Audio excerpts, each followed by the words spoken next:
Hello प्यारे बच्चों, नमस्कार। क्या हाल चाल? आपका आदि क्लासेस में स्वागत है। प्यारे बच्चों, मैं आज आप लोगों को पढ़ाने वाला हूँ हिमांक। प्यारे बच्चों, मैं हिमांक में ऑनमन आज पढ़ाने वाला हूँ। मैं इसके पिछले लेक्चर आप लोगों को अपलोड कर चुका हूँ, क्वथनांक उन्नयन। प्यारे बच्चों, चलिए स्टार्ट करते हैं हिमांक में ऑनमन। और प्यारे बच्चों, हमारे केमिस्ट्री का सेकेंड पार्ट जो है उसका वीडियो भी अपलोड हो रहा है। आप लोग कार्बनिक का आप लोग वीडियो देखिए। हेलो एल्केन स्टार्ट हो गया है। मैं हेलो एल्केन का निर्माण आप लोगों को वीडियो अपलोड कर चुका हूँ। तो प्यारे बच्चों, कोशिश कीजिए आप लोग उस वीडियो को देखें और ज़्यादा से ज़्यादा लोगों से शेयर कीजिए और ज़्यादा से ज़्यादा लोग हमारे चैनल से जुड़िए। आप लोग सपोर्ट कीजिए प्यारे बच्चों। तो चलिए देखिए प्यारे बच्चों, और मैं स्टार्ट करता हूँ हिमांक में औनमन। तो चलिए ध्यान दीजिए प्यारे बच्चों, हिमांक में औनमन क्या होता है इसको समझते हैं। आपसे पूछा जाएगा भाई हिमांक में औनमन क्या है, बताइए। तो चलिए ध्यान दीजिए प्यारे बच्चों, हिमांक में औनमन। हिमांक में औनमन से पहले प्यारे बच्चों हम लोग जानेंगे हिमांक क्या होता है। हिमांक में औनमन से पहले हम लोग जानेंगे प्यारे बच्चों हिमांक क्या चीज है। तो हिमांक का मतलब आप लोग सीधे बात बता दें आप लोगों को, तो जिस ताप पर कोई द्रव बर्फ बन जाता है या ठोस अवस्था में आ जाता है उसे हिमांक कहते हैं। ये तो सरल भाषा है प्यारे बच्चों। लेकिन आपसे पूछा जाए असल में हिमांक क्या, असली परिभाषा इसका बोलिए। जैसे तो भाई आप सरल भाषा में इसको बोल सकते हैं कि जिस ताप पर कोई द्रव ठोस अवस्था में आ जाता है उसे क्या कहते हैं प्यारे बच्चों, हिमांक कहते हैं। तो चलिए प्यारे बच्चों देखते हैं हिमांक। तो पहले समझिए हिमांक क्या है। तो इस हिमांक का होता है परिभाषा प्यारे बच्चों, जिस ताप पर कोई जिस ताप पर द्रव का वाष्प दाब ठोस वाष्प दाब के बराबर हो जाता है उसे हिमांक कहते हैं। जिस ताप पर किसी द्रव का वाष्प दाब ठोस वाष्प दाब के बराबर हो जाता है उसे हिमांक कहते हैं। जब उस द्रव का वाष्प दाब ठोस वाष्प दाब के बराबर हो जाएगा तो द्रव किस में बदल जाएगा, ठोस में बदल जाएगा। तो चलिए प्यारे बच्चों देखते हैं हिमांक क्या है। चलिए ध्यान दीजिए आप लोग प्यारे बच्चों, हिमांक आपसे पूछाएगा हिमांक क्या है तो बोलेंगे जिस ताप पर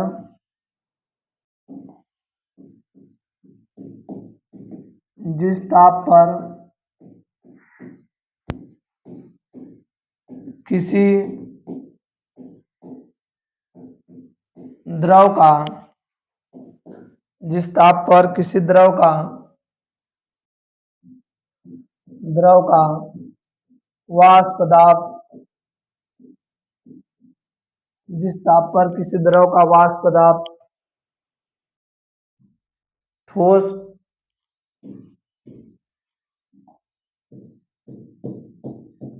ठोस वाष्प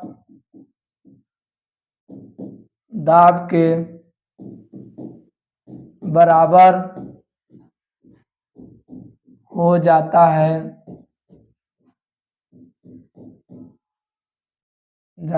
उसे हिमांक उसे क्या कहते हैं प्यारे बच्चों, हिमांक कहते हैं। उसे हिमांक कहते हैं। जिस ताप पर किसी द्रव का वाष्प दाब ठोस वाष्प दाब के बराबर हो जाता है उसे क्या कहते हैं प्यारे बच्चों, हिमांक कहते हैं। समझ में आ रहा है आप लोगों को हिमांक क्या चीज है। तो जिस और देखिए प्यारे बच्चों, इसका जो होता है हिमांक प्रोपोर्शनल वाष्प दाब। हिमांक प्रोपोर्शनल क्या होता है प्यारे बच्चों, वाष्प दाब। मतलब यदि प्यारे बच्चों वाष्प दाब में यदि कमी होगी तो हिमांक में भी क्या होगी, कमी होगी। यदि वाष्प दाब में वृद्धि होगा तो हिमांक में भी क्या होगा प्यारे बच्चों, वृद्धि होगा। तो चलिए देखिए प्यारे बच्चों स्टार्ट करते हैं अब हिमांक में अनुमान। तो इस समझ में आप लोगों को हिमांक क्या है प्यारे बच्चों। तो आप लोग पहले इसका स्क्रीनशॉट ले लीजिए। ठीक है प्यारे बच्चों, आप लोग स्क्रीनशॉट ले लिए होंगे। चलिए हम नेक्स्ट प्रश्न चलते हैं। क्या कह रहा है हिमांक में अनुमान। तो चलिए देखिए प्यारे बच्चों, हम लोग को आज पढ़ना है हिमांक में अनुमान। हिमांक में औनमन। हिमांक में औनमन चलिए देखिए प्यारे बच्चों, हिमांक में अवनमन क्या चीज है। जैसे ध्यान से देखिए आप सभी लोग, ये कोई प्यारे बच्चों विलायक है, शुद्ध विलायक है, कोई चीज इसमें मिला नहीं गया है, शुद्ध विलायक। जो शुद्ध विलायक है इसका जो हिमांक है टीएफ नॉट है प्यारे बच्चों। फ्रीजिंग पॉइंट क्या है, टीएफ नॉट है। ये कितने टेम्परेचर पर द्रव मतलब द्रव से ठोस बन जा रहा है प्यारे बच्चों, टीएफ नॉट पर। अब इस द्रव में हम क्या काम कर देते हैं, यदि हम चाहते हैं इस द्रव में NaCl मिला दें, ठोस विलेय पदार्थ है प्यारे बच्चों, ये है आपका अवाष्पशील ठोस विलेय पदार्थ। अवाष्पशील मतलब वाष्पित नहीं होगा, अवाष्पशील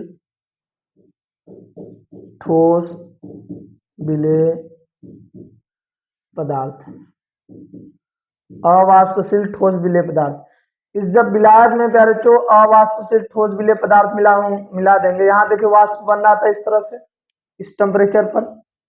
जैसे आप क्या मिला दिए, NaCl नमक मिला दिए, तो आप देखेंगे जो NaCl अब विलायक में NaCl मिल गया, तो बताइए क्या बन जाएगा, ये बन जाएगा विलयन।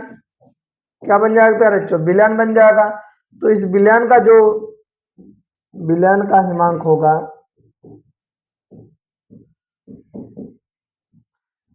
इस विलयन का हिमांक होगा प्यारे बच्चों TF। क्या होगा, TF। अब बताइए, अब इसका वाष्प दाब घटता है बढ़ता है प्यारे बच्चों। जब किसी शुद्ध विलायक में हम अवाष्पशील ठोस विलेय पदार्थ मिलाते हैं तो प्यारे बच्चों उसका वाष्प दाब क्या हो जाता है, कम हो जाता है। आपको पता होना चाहिए यदि वाष्प दाब कम हो जाता है तो हिमांक भी क्या हो जाएगा, कम हो जाएगा। मतलब इस टाइम हिमांक ज्यादा होगा, इस टाइम हिमांक क्या हो जाएगा, कम। इस टाइम जो इस विलायक का हिमांक है वो ज्यादा है। जब इसमें अवाष्पशील ठोस विलेय पदार्थ मिला दिए, इसका वाष्प दाब क्या हो गया, घट गया। वाष्प दाब तब घटा प्यारे बच्चों जब हम इस विलायक में अवाष्पशील ठोस विलेय पदार्थ मिला दिए तब। क्यों घटा, क्योंकि जैसे ही विलायक में अवाष्पशील ठोस विलेय पदार्थ मिलाएंगे प्यारे बच्चों, जो विलयन बनेगा उस विलयन का वाष्प दाब क्या हो जाएगा, कम। जब उस विलयन का वाष्प दाब कम हो जाएगा प्यारे बच्चों, उसका जो हिमांक है वो भी क्या हो जाएगा, कम हो जाएगा, और जिसे हिमांक में अवनमन कहते हैं। तो हिमांक में कमी कब हुआ प्यारे बच्चों, जब हम विलायक में विलेय को मिला दिए, अवाष्पशील ठोस विलेय को मिला दिए, और जो विलयन बना उसका वाष्प दाब क्या हो गया, पहले की अपेक्षा कम हो गया। तो आपसे पूछा जाएगा हिमांक में अवनमन क्या है। तो चलिए प्यारे बच्चों, हिमांक में अवनमन को मैं परिभाषित कर रहा हूं, तो ध्यान दीजिएगा आप सभी लोग। चलिए ध्यान दीजिए, हिमांक में अवनमन, इसका परिभाषा लिखना है। हिमांक में अवनमन, तो चलिए ध्यान दीजिए प्यारे बच्चों, हिमांक में अवनमन क्या है। तो आप अभी पीछे आप लोगों को समझाए हैं, नेक्स्ट पेज पर क्या लिखे थे, जब बोलेंगे जब किसी शुद्ध विलायक में, जब किसी शुद्ध विलायक, जब किसी शुद्ध विलायक में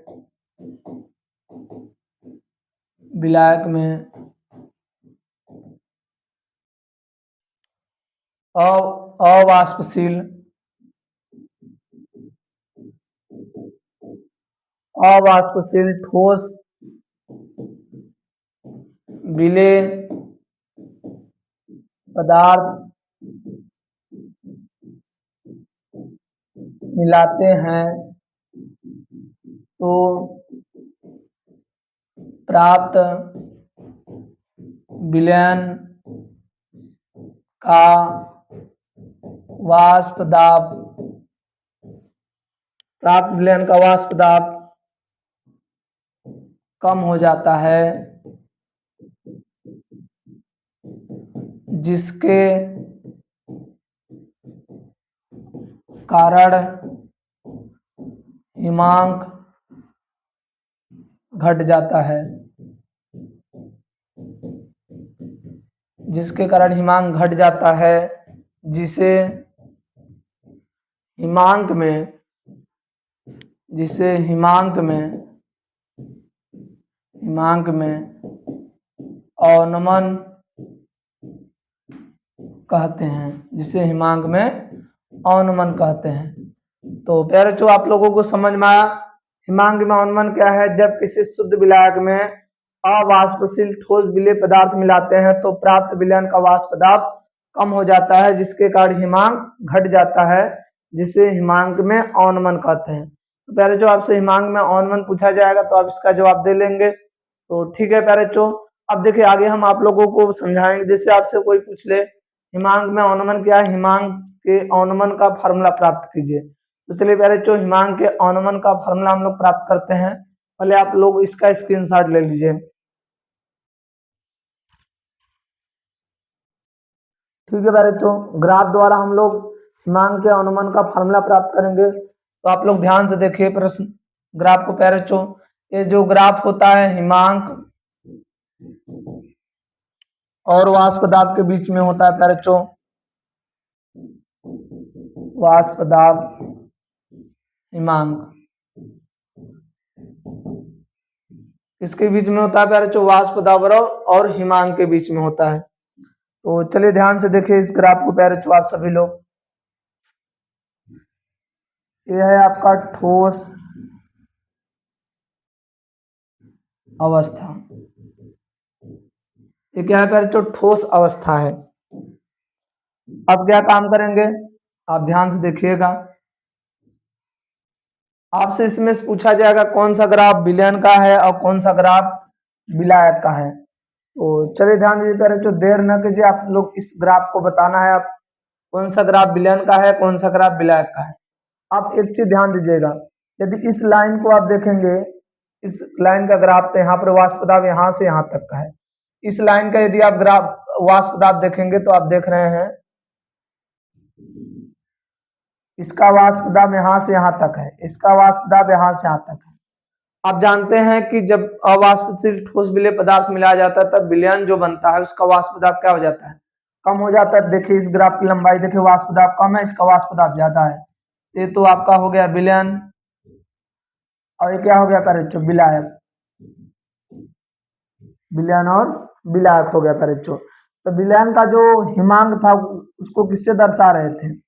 टीएफ से। और विलायक का जो हिमांक था प्यारे बच्चों टीएफ नॉट से। इन दोनों में जो परिवर्तन हुआ उसे हम लोग लिखते थे डेल्टा टीएफ, मतलब हिमांक में अवनमन कितने का कमी हुआ प्यारे बच्चों। तो समझ में आया ग्राफ? तो चलिए ध्यान दीजिए प्यारे बच्चों, इस ग्राफ में आपको क्या क्या है? शुद्ध विलायक, शुद्ध विलायक का हिमांक, शुद्ध विलायक का हिमांक क्या है प्यारे बच्चों? TF not. फिर बताइए विलयन का हिमांक,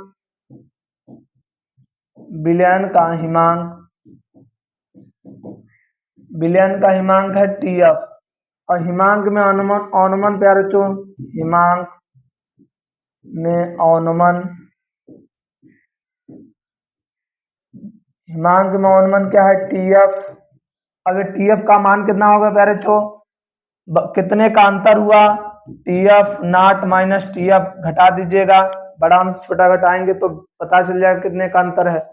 और ये जो अंतर हुआ है कब हुआ है? हिमांक में परिवर्तन कब हुआ? जब आप प्यारे बच्चों क्या किए हैं?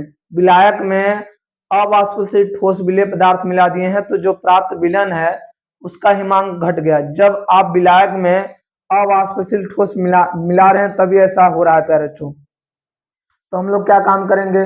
अब सोचिए कौन सा ऐसा सांद्रता है जिसमें हम विलेय को विलायक में मिलाते हैं? तो मोललता। मोललता में हम लोग प्यारे बच्चों विलेय को किसमें मिलाते थे? विलायक में।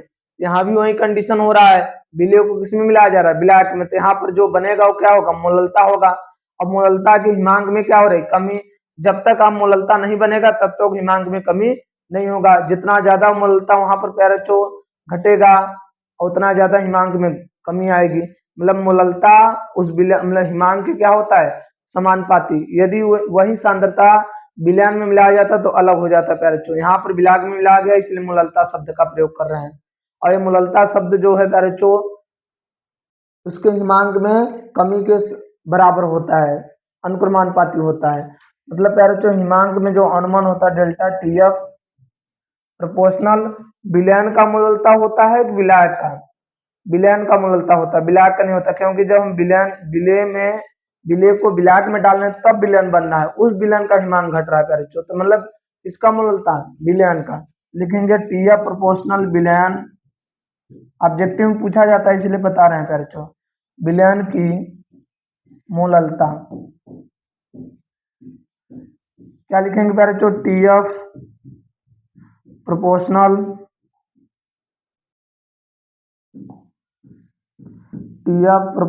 एम। क्या होगा प्यारे बच्चों? T F proportional M. अब क्या होगा आपको पता है प्यारे बच्चों, यदि प्रोपोर्शनल कटता है तो बराबर और के आता है, तो यहाँ हो जाएगा के एफ एम। अब प्यारे बच्चों हम एक काम कर सकते हैं, क्या हम इसको के एफ बराबर डेल्टा टी एफ बटे में एम लिख सकते हैं क्या? लिख ही सकते हैं, देख लीजिए। अब एक काम करेंगे प्यारे बच्चों, टी एफ बराबर हम लोग के एफ इसका वैल्यू रख देते हैं, मोललता का होता है गुड़े W2 गुड़े 1000 बटे में प्यारे बच्चों क्या होगा? M2 गुड़े W1। ये है आपका किसका फार्मूला? हिमांक में अनुमान का। आपसे पूछ लिया जाएगा हिमांक में अनुमान बताइए, इसको ग्राफ विधि से प्राप्त कीजिए, तो आप ऐसे चित्र बना के ऐसे ही प्राप्त कर देंगे, इसमें ज्यादा कुछ दिमाग लगाना नहीं है आप लोगों को। तो प्यारे बच्चों आप लोग इसका स्क्रीनशॉट ले लीजिए, तो हम आगे नेक्स्ट आप लोगों को बात बताते हैं।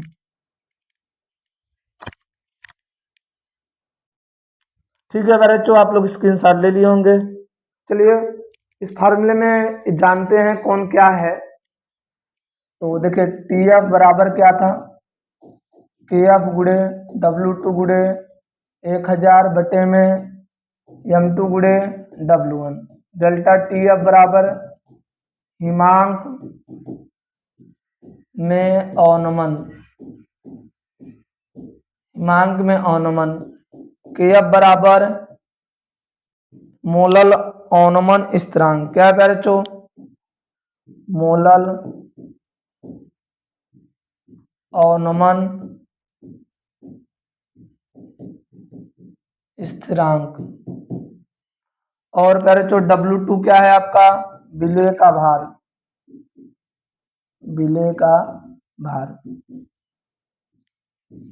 W1 क्या है? विलायक का भार, विलायक का भार। कभी कभी इसको W ऐसे थोड़ा इस्तेमाल कर देता है, इसको थोड़ा सा ऐसे बड़ा कर देता है, तो कभी कभी ऑब्जेक्टिव में आ जाता है, तो आप लोग ध्यान दीजिएगा इस बात को। और प्यारे बच्चों आप लोग देखिए इतना हो गया। आप लोगों को M2 पूछा जाएगा तो बताएंगे विलय का अणुभार, विलय का अणुभार। ये है आपका प्यारे बच्चों मोलल अनुमान स्थिरांक के फार्मूले, और जहां करके मैं लिखवा दिया, आप लोग इसका भी स्क्रीनशॉट ले लीजिए। तो मैं आप लोगों को आगे बताता हूं मोलल अनुमान स्थिरांक क्या होता है। चलिए ध्यान दीजिए प्यारे बच्चों, मोलल अनुमान स्थिरांक, तो इसको समझते हैं मोलल अनुमान स्थिरांक को। मोलल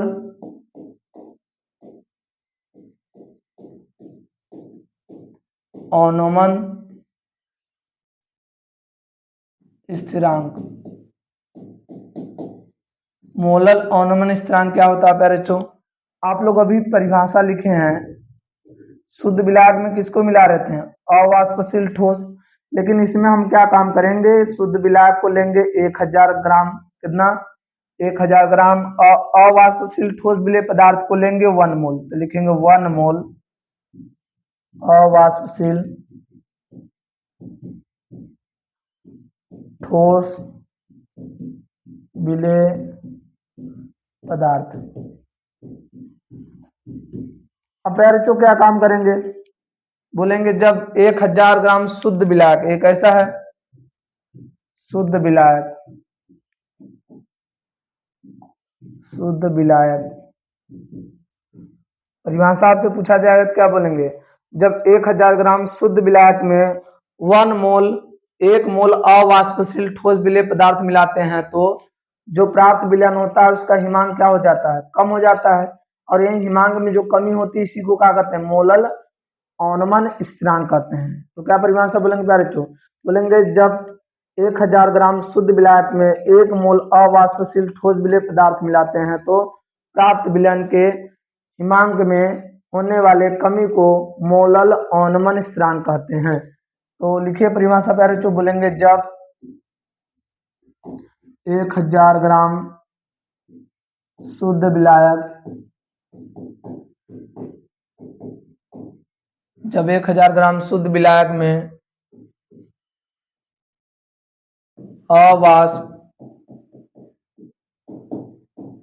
अवाष्पशील ठोस विलेय पदार्थ मिलाते हैं तो प्राप्त विलयन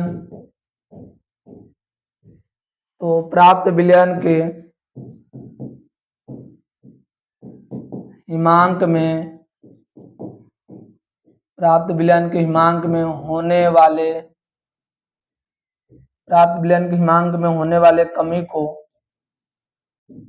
कमी को मोलल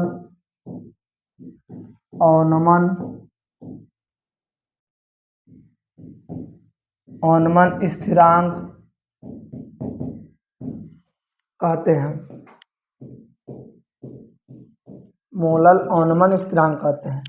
तो परिभाषा आपसे पूछा जाएगा पहले तो परिभाषा क्या है, तो क्या बोलेंगे, बोलेंगे जब 1000 ग्राम शुद्ध विलायक में अवाष्पशील ठोस, जब 1000 ग्राम शुद्ध विलायक में 1 मोल यहाँ लिखना पड़ेगा पहले तो, 1 मोल, इसको लिख दीजिएगा 1 मोल,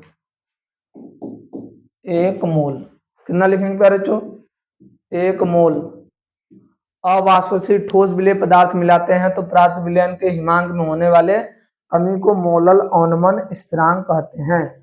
तो आप लोगों को समझ में आया प्यारे बच्चों मोलल अवनमन स्थिरांक क्या है। अब देखिए प्यारे बच्चों, अब हम लोग बात करते हैं, चलिए ध्यान दीजिए। और जैसे इसका आपसे पूछ लिया जाएगा मात्रा क्या होता है, तो ध्यान दीजिए इसका मात्रक क्या होगा प्यारे बच्चों, लिख देंगे अतः, क्या लिखेंगे, अतः इसका मात्रक डिग्री सेल्सियस केजी प्रति मोल, यहाँ प्यारे बच्चों केल्विन केजी प्रति मोल, या तो कहीं कहीं बोल दिया जाता है केल्विन मोलल, क्या बोल दिया जाता है प्यारे बच्चों, केल्विन प्रति मोलल होता है, केल्विन प्रति मोलल होता है। या इसका फार्मूला पूछा जाएगा तो आपको पता है प्यारे बच्चों डेल्टा टी एफ बराबर आपको पता है के एफ गुणे W2 गुणे 1000 बटे में M2 गुणे W1, ये आपको फार्मूला पता है। यदि आपको के एफ चाहिए तो क्या करेंगे, इन दोनों का गुणा इसमें कर देंगे, इस बचे हुए का भाग दे देंगे, के एफ आ जाएगा। मतलब के एफ बराबर हो जाएगा डेल्टा टी एफ, इन दोनों का गुणा कीजिए W1 गुणे M2 बटे में क्या हो जाएगा, इन दोनों का भाग दीजिए W2 गुणे 1000, ये आपका आ जाएगा के एफ का फार्मूला। समझ में आता है बच्चों कैसे हुआ प्रश्न। तो आप लोग इसका मात्रक, फार्मूला और परिभाषा दोनों आप लोग लिख लीजिए, फिर हम आगे नेक्स्ट।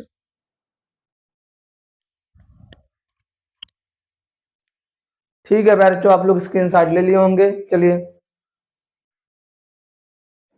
तो ध्यान से देखिए प्यारे बच्चों, अगला पॉइंट क्या है, अगला हेडिंग है हम लोगों का ग्राम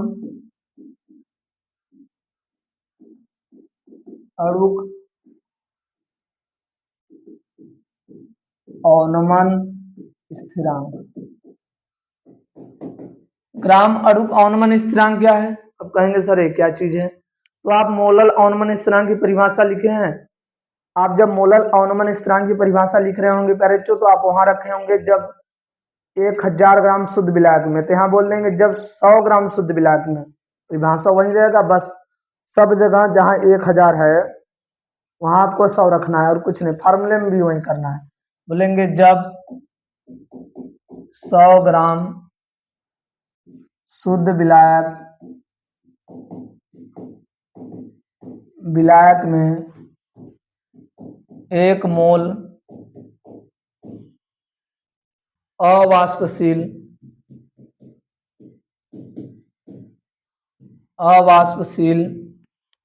सही से लिख दें, नहीं कहेंगे सर क्या लिखे हैं आप, अवाष्पशील ठोस विलेय पदार्थ मिलाते हैं तो प्राप्त विलयन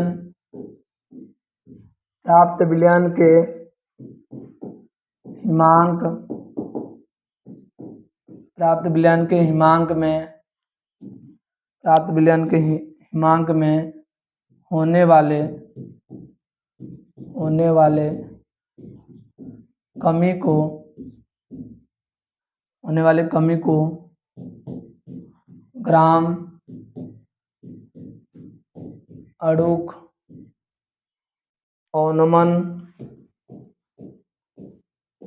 अवनमन स्थिरांक कहते हैं। ग्राम अणुक अवनमन स्थिरांक कहते हैं। तो आप लोगों को समझ में आया फार्मूला प्यारे बच्चों।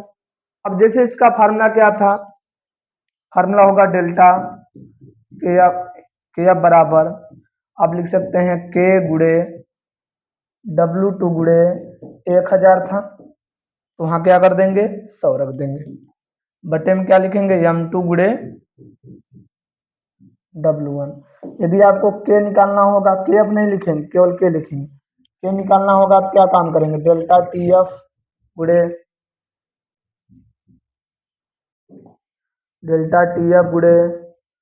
W1 गुणे M2 बटे में W2 गुणे 1000, अरे 100 हो जाएगा पहले।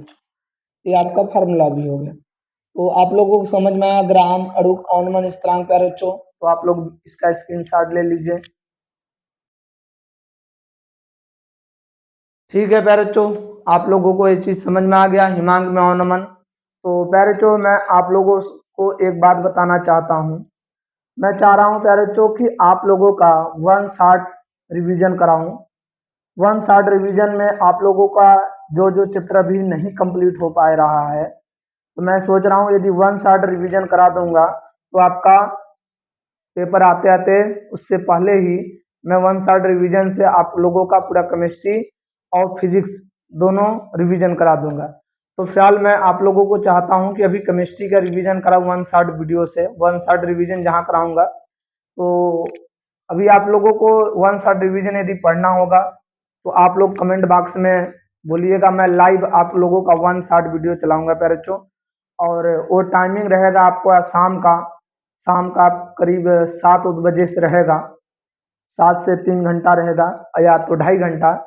और 1 शॉर्ट रिवीजन में प्यारे बच्चों मैं आप लोगों को अलग अलग करके पढ़ाऊंगा। पहले आप लोगों को क्या काम करूंगा, पहले 1 शॉर्ट रिवीजन में पहले आप लोगों को जिस चैप्टर का 1 शॉर्ट रिवीजन कराऊंगा उस रिवीजन में पहले थियरी, उसके जितने भी थियरी हैं, उसके बाद जो जो उस चैप्टर में है न्यूमेरिकल छोड़कर जितने भी चीजें हैं विशेष जो भी चीजें पूरा अच्छे से पढ़ा दूंगा। और प्यारे बच्चों उसको पढ़ाने के बाद फिर एक 1 शॉर्ट रिवीजन न्यूमेरिकल का बनाऊंगा। उसके बाद क्या काम करूंगा, तो उस चैप्टर में जितने भी बोर्ड से पूछे गए प्रश्न हैं फिर उसका 1 शॉर्ट रिवीजन कराऊंगा। जिस 1 शॉर्ट उस जो बोर्ड में पूछे गए क्वेश्चन है उस प्रश्न को मैं आप लोगों को स्क्रीन पे लाऊंगा, उसको समझाऊंगा क्या पूछ रहा है क्या करना है। आप लोग उसको अपने से पूरा अपने कॉपी में स्क्रीनशॉट लेंगे, उसको अच्छे से आप लोग हल करेंगे उसके बारे में। और मैं कोशिश भी करूंगा कि उसको हल भी करा दूं। ठीक है प्यारे बच्चों, तो आप लोग इस बात को ज्यादा से ज्यादा लोगों पर शेयर कीजिए और ज्यादा लोग हम इस चैनल को सपोर्ट करें। और प्यारे बच्चों कोशिश करें कि सबके पास हमारी बात पहुंचनी चाहिए। जो भी छात्र अभी इंटर का पेपर देंगे और उनके पास ये बात हमारी पहुंचनी चाहिए और आपका ये कोशिश रहे कि सभी लोग इस लाइव क्लास से जुड़िए और एक अलग सा माहौल बनाइए। और यूट्यूब पे आप पहली बार मैं भी आ रहा हूँ लाइव, तो आप परेशान मत होइए। लाइव सबको क्लास चाहिए तो लाइव ही क्लास मिलेगा वन शॉट रिवीजन में। तो प्यारे बच्चों, आप इस बात को ज़्यादा से ज़्यादा शेयर कीजिए, सभी बच्चों के पास हमारा बात पहुंचाइए और सभी लोगों से बोलिए कि इस चैनल से लाइव क्लास जुड़ें और वन शॉट रिवीजन करें। और मैं गारंटी देता हूँ प्यारे बच्चों, वन शॉट रिवीजन आपको अच्छा लगेगा। आप घबराइए मत, कोशिश एक बार वन शॉट रिवीजन देखेंगे तो फिर नहीं, हाँ आपको केमिस्ट्री तब फिर पता चलेगा वन शॉट रिवीजन क्या है। वन शॉट रिवीजन में अलग तरीके से एकदम उसका कंटेंट बना रहा हूँ और कई चैप्टर का कंटेंट मैं बना चुका हूँ, कुछ चैप्टर का कंटेंट अभी बाकी है। तो मैं चाह रहा हूँ जिस चीज चैप्टर का कंटेंट बनाता जा रहा हूँ उस चीज को कंटेंट का मैं आप लोगों को वन शॉट रिवीजन कराता जाऊँ, क्योंकि बोर्ड नजदीक आ रहा है, समय ज्यादा नहीं है। क्योंकि आपके आपके हर एक स्कूल में जो भी वाइवा प्रैक्टिकल ये सब चीज़ों को लेकर आप यदि परेशान हो जाएंगे लास्ट में आते आते, तो मैं चाह रहा हूँ इधर ही वन शॉट रिवीजन आप लोगों का करा दूं तो आप लोग फिजिक्स केमिस्ट्री से थोड़ा मुक्त हो जाएं। ठीक है बच्चों, तो आज के लिए इतना ही। ओके बाय, और हमारी बात को ज़्यादा से ज़्यादा लोगों के पास पहुँचाइए।